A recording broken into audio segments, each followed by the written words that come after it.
I suppose if people smell very bad, that's not so great, is it, if you're sitting in an audience? Because you can ask people to be quiet or anything like that, but you can't really say, please stop smelling, please. Just, as you bring out an aerosol and give them a quick spray.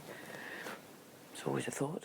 Mobile phone use in an auditorium is so frustrating, and I don't just mean taking photographs with a camera, but it's when you sit and you see the light from somebody's phone illuminate their face, and you just go, they can't be listening. Why have they got their phone? Why would you want to sit in an auditorium having paid a lot of money for a ticket and then just sit and text? People translating in their normal voice next to somebody, which is, I couldn't think of anything worse for somebody sitting next to somebody like that, but you know, maybe it's an audio translation that you could rent or something and get it in your ear as you do when you're walking around a museum or something. I mean, that's, who knows, maybe just cotton on to something new. I still want to be in a world where we dress up to go to the theatre. I don't like it when I see people in tracksuits. And now people come directly from the shops and, you know, put the bags and they sit and they're having a sandwich, or it's... if that's what they do and they love it, people go, oh God, did you see those people just sitting there, they're just sitting on their hands on this. I said, well, maybe they're foreigners, and it's taking them time to translate what we've said into their own language, and by the time they've got it, and they go, oh, that's funny. In their head, we're on another scene. Who knows? You have no idea. The best news is they pay for that ticket that's paying for your salary. So regardless of what we think on stage, without those people sitting in the audience doing whatever they feel they want to do, you kind of do have to catch yourself. The phones, you can still hear them, you know, people put them on vibrate. No, turn it off. I was in a show once and some people in the audience were standing up dancing thinking it was a cheery song, and it wasn't quite emotional, so the actress or actor turned around and said to the audience member, shut up and sit down, mid-performance. We're not so wrapped up in what we're doing that we can't see people, we can't get distracted. I really hate that. So phones are a massive no-no, especially when people answer them, when they're just like, hello, yeah. No, it's shit. Don't eat crisps. I'm one of those, like, if I'm in a theatre cinema and I've got some crisps or even Maltesers, I have to like suck them so they get really soft, and so you know the chewing doesn't disturb people. So I can't, when people are delving into packets of minstrels. Mm-hmm. If you've got a packet of crisps in your hand, just take the top one. You know how to really dig down to the bottom of the. Just take one. We're on stage. We can see you. We can see you. Don't do it.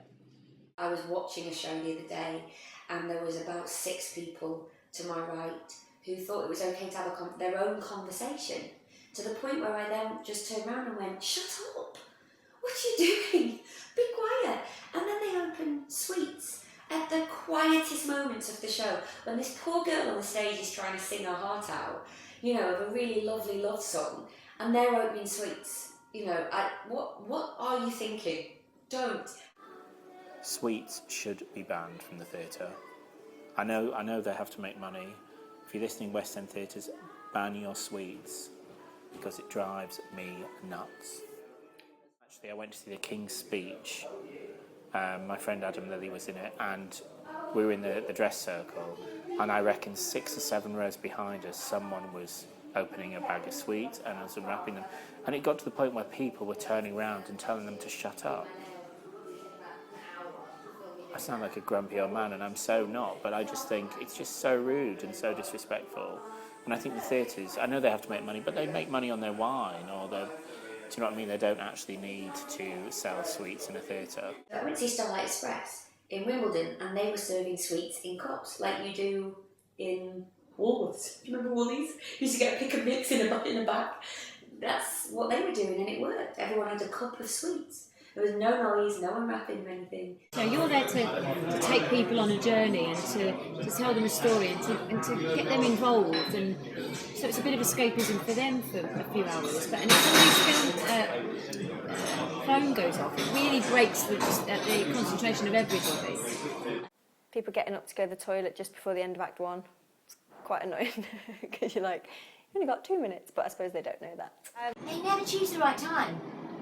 You know, okay, if it's caught short, fine, don't wet them full, thank you. But at least wait until there's an applause break or a blackout or something, get out your row quickly. Then wait, because all those people have to go like this. So yeah, spend a penny, please.